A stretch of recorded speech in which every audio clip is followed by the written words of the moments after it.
قابل صد احترام حضرات شائقین و شائقات سچا پیغام، السلام علیکم ورحمۃ اللہ وبرکاتہ۔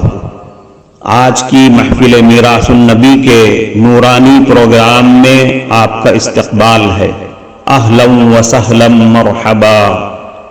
ہم آپ تمام حضرات و مستورات کا خیر مقدم کرتے ہیں۔ محترم حضرات و خواتین، تعلیم کا آغاز ہو رہا ہے۔ سب سے پہلے آداب تعلیم کا لحاظ کرتے ہوئے تعلیم کی طرف متوجہ ہو جائیں۔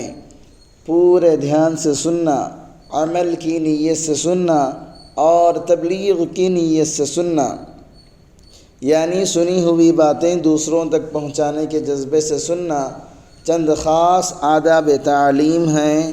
امید ہے کہ آپ حضرات ان آداب کا ضرور خیال رکھیں گے۔ جزاکم اللہ۔ بسم اللہ الرحمن الرحیم۔ حضرت ابو ہریرہ رضی اللہ عنہ سے روایت ہے کہ رسول اکرم صلی اللہ علیہ وسلم نے ارشاد فرمایا، جب اللہ تعالیٰ نے جنت کو پیدا کیا تو حضرت جبریل علیہ السلام سے فرمایا، جاؤ جنت کو دیکھو۔ انہوں نے جا کر دیکھا، پھر اللہ تعالیٰ سے آ کر عرض کیا، اے میرے رب، آپ کی عزت کی قسم، جو کوئی بھی اس جنت کا حال سنے گا وہ اس میں ضرور پہنچے گا، یعنی پہنچنے کی پوری کوشش کرے گا۔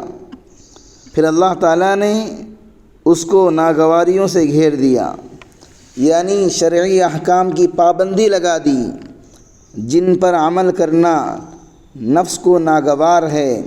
پھر فرمایا، جبریل اب جا کر دیکھو۔ چنانچہ انہوں نے جا کر دیکھا، پھر آ کر عرض کیا، اے میرے رب، آپ کی عزت کی قسم، اب تو مجھے یہ ڈر ہے کہ اس میں کوئی بھی نہیں جا سکے گا۔ پھر جب اللہ تعالیٰ نے دوزخ کو پیدا کیا تو حضرت جبریل علیہ السلام سے فرمایا، جبریل جاؤ جہنم کو دیکھو۔ انہوں نے جا کر دیکھا، پھر اللہ تعالیٰ سے آ کر عرض کیا، اے میرے رب، آپ کی عزت کی قسم، جو کوئی بھی اس کا حال سنے گا اس میں داخل ہونے سے بچے گا، یعنی بچنے کی پوری کوشش کرے گا۔ اس کے بعد اللہ تعالیٰ نے دوزخ کو نفسانی خواہشات سے گھیر دیا۔ پھر فرمایا، جبریل اب جا کر دیکھو۔ انہوں نے جا کر دیکھا، پھر آ کر عرض کیا، اے میرے رب، آپ کی عزت کی قسم، آپ کے بلند مرتبے کی قسم، اب تو مجھے یہ ڈر ہے کہ کوئی بھی جہنم میں داخل ہونے سے نہیں بچ سکے گا۔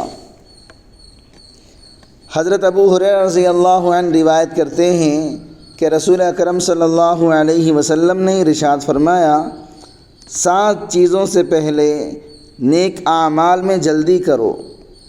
کیا تمہیں ایسی تنگ دستی کا انتظار ہے جو سب کچھ بھلا دے، یا ایسی مالداری کا جو سرکش بنا دے، یا ایسی بیماری کا جو ناکارہ کر دے، یا ایسے بڑھاپے کا جو عقل کھو دے، یا ایسی موت کا جو اچانک آ جائے کہ بعض وقت توبہ کرنے کا موقع بھی نہیں ملتا، یا دجال کا جو آنے والی چھپی ہوئی برائیوں میں بدترین برائی ہے، یا قیامت کا۔ قیامت تو بڑی سخت اور بڑی کڑوی چیز ہے۔ مطلب یہ ہے کہ انسان کو ان 7 چیزوں میں سے کسی چیز کے آنے سے پہلے نیک اعمال کے ذریعے اپنی آخرت کی تیاری کر لینی چاہیے۔ کہیں ایسا نہ ہو کہ ان رکاوٹوں میں سے کوئی رکاوٹ آ جائے اور انسان اعمال صالحہ سے محروم ہو جائے۔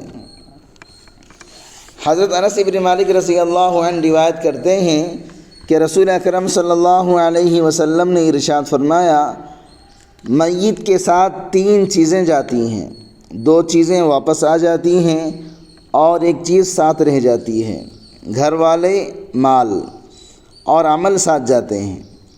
پھر گھر والے اور مال واپس آ جاتا ہے اور عمل ساتھ رہ جاتا ہے۔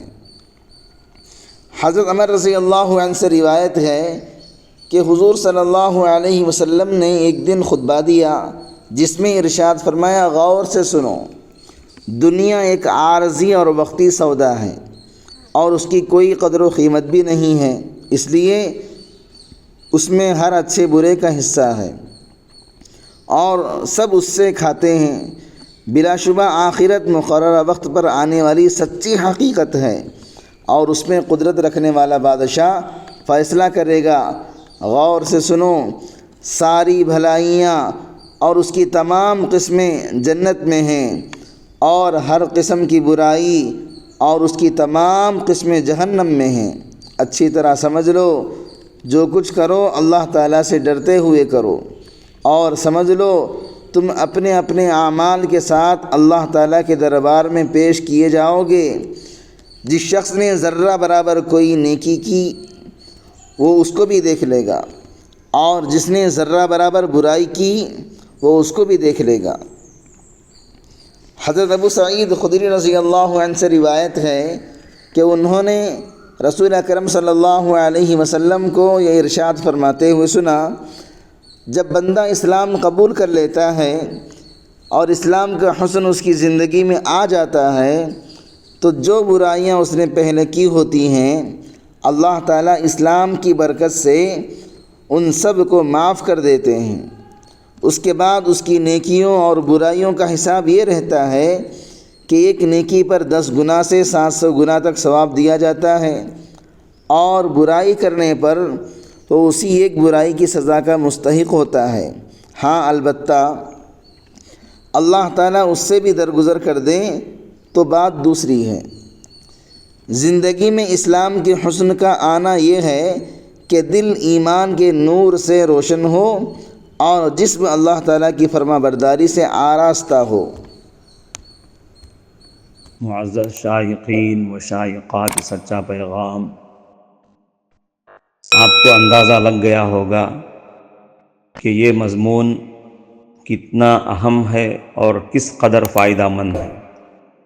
کم سے کم درجے میں سوشل میڈیا کے ذریعے سے بھی ہم اس کو زیادہ سے زیادہ شیئر کریں گے تو دعوت کے فریضے کی کوششوں میں ہم بھی اپنا کچھ حصہ ڈالنے والے بن سکتے ہیں۔